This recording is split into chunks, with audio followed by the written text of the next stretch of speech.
The US again accused Iran of being a state sponsor of terror, while rejecting Iran's position that the protests were part of a foreign plot as a precursor to military action. They're afraid of their own people. Iran says it's ready for dialogue, but its actions say otherwise. This is a regime that rules through oppression, through violence, and through intimidation, and has destabilized the Middle East for decades. Well, enough is enough. We all have a responsibility to support the Iranian people and to put an end to the regime's neglect and oppression of the Iranian nation. President Trump is a man of action, not endless talk like we see at the United Nations. He has made it clear all options are on the table to stop the slaughter. And no one should know that better than the leadership of the Iranian regime. This is how you can save lives.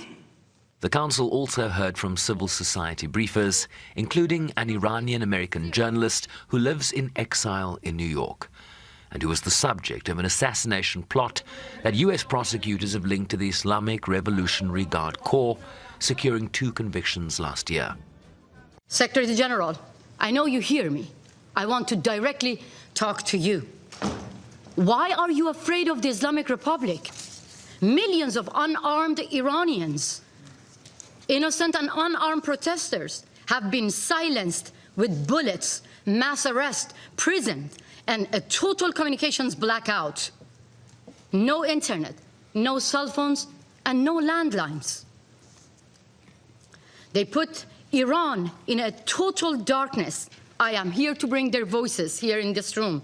I am here to tell you that a brutal slaughter has taken place in my beloved homeland, Iran, and it will get much worse if the world do not take serious action. Russia rejected the narrative put forward by the United States, accusing Washington of escalating tensions and fueling hysteria around Iran. Today's meeting, convened by our American colleagues, is nothing more than yet another attempt to justify blatant aggression and interference in the internal affairs of a sovereign state. And if, as Washington puts it, Iran's authorities do not come to their senses, then Washington will solve the Iranian problem in its favorite way, through strikes aimed at overthrowing an undesirable regime. A broad swath of countries asserted the need to respect international law and allow for peaceful protests while expressing concern about the high death toll. Iran, for its part, blamed ISIS for the violence in the country, while accusing Israel and the United States of being accomplices who could not evade responsibility.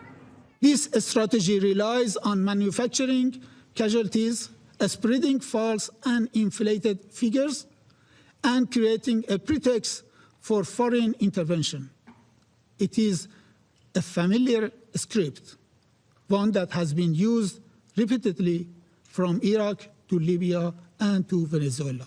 Peaceful protests that began on 28 December 2025 with legitimate economic demands were deliberately hijacked by organized armed groups and transformed into violent riots. Documented cases include beheading, people being burned alive, police officers and ordinary citizens beaten to death, widespread use of firearms, and the deliberate torching of ambulances, fire engines, health facilities, residential buildings, and places of worship. Warning that were Iran to be attacked, it would be met with a proportionate response. The UN Secretary-General Antonio Guterres earlier expressed deep concern over the reported excessive use of force in Iran and called for all deaths to be promptly, independently and transparently investigated. The UN has also expressed alarm at various statements suggesting possible military strikes on Iran, warning that external dimensions add volatility to an already combustible situation, calling for all issues to be addressed through diplomacy and dialogue. Chauvin Briceby's SABC News, New York.